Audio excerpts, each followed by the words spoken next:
The Liebherr R9350 in backhoe configuration weighs around 310 tonnes. This model of it is in the colours of Taavura, which is an Israeli transportation and logistics company. The box is large and it's in the standard Liebherr house style, but there's no photo of the real machine, just a line drawing, and there's no information about the real machine either. To get the model out, we'll rudely upset it by tipping it out end on. And to open up the trays, we have to cut the NZG tape. Lifting the tray, and you can see that the model takes up most of the space in the box.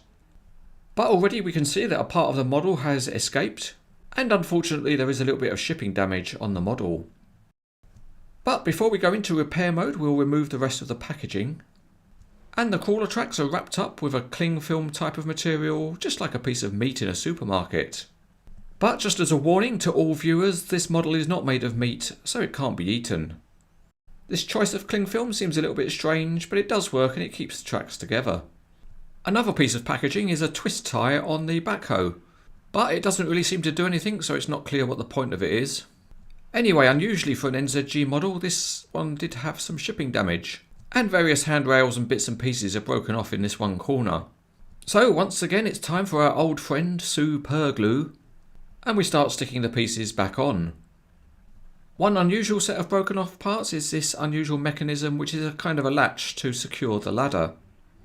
It's got a spring and it fits inside its own little box, and once it's correctly positioned you can snap fit the bottom of the box on. With that bit of pre-assembly done, then it can be glued into its final position. There's just one more piece to fix, and that's a metal handrail that's come off, and although we don't like gluing models on cranes etc., glue is the right way to fix it. So it's unusual to get this amount of damage on an NZG model, but at least it's easy enough to fix.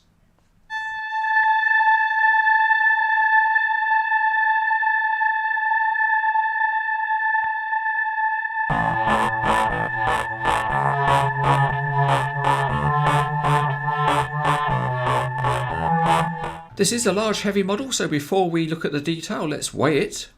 And on the high-tech cranes etc. super scales, it's 3 kilograms or over 6.5 pounds. In terms of height, it's about 9 inches or 23 centimeters in this pose, and the overall length is about 13 inches or 32 centimeters. The underneath of the undercarriage is fairly simple, and we'll take a look at the flap on the rear of the body later. The crawler track pads are very nicely detailed, and the track frames look good too. The cab detailing is good, there are lights on top and sunshades on the sides. The metal handrails are good, and the walkway outside the cab has a mesh flooring. At the rear, the Liebherr name and 9350 are embossed in the counterweight, and the overall look of the model is certainly enhanced by the Taavura colour scheme.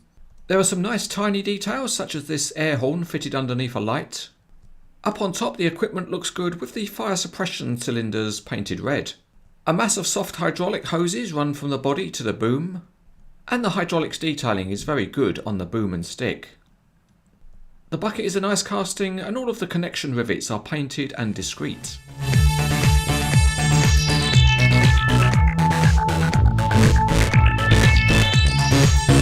The 9350 is big and heavy, but there's too much friction for the tracks to roll on a smooth surface.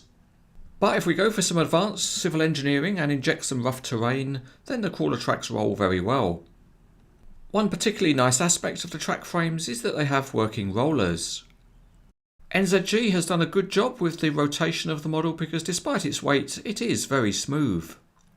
Looking now at a couple of the smaller features, there's an access stairway which can rotate down into position. And underneath the model there is a flap which you can pull down. And in fact that's the refueling point for the machine. And it's an interesting little feature considering that it can hardly be seen on the model. So now let's go to the heavy end of things, and it's time to look at the digging functions. As you might expect, the boom, stick and bucket are powered by twin cylinders, so they are very stiff. But they can be moved and the range of movement is good.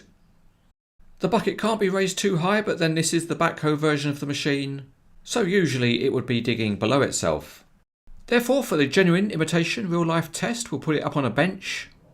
Oh come on, try and make it look a little bit realistic at least. For this test, the bench is probably a bit on the high side, but it does show how deep the backhoe can reach. And it is loading a Liebherr T264 mining truck, which might be a little bit on the big side. But even so, doesn't it fill your heart with a song to see the expert Cranes Etc. operator in action?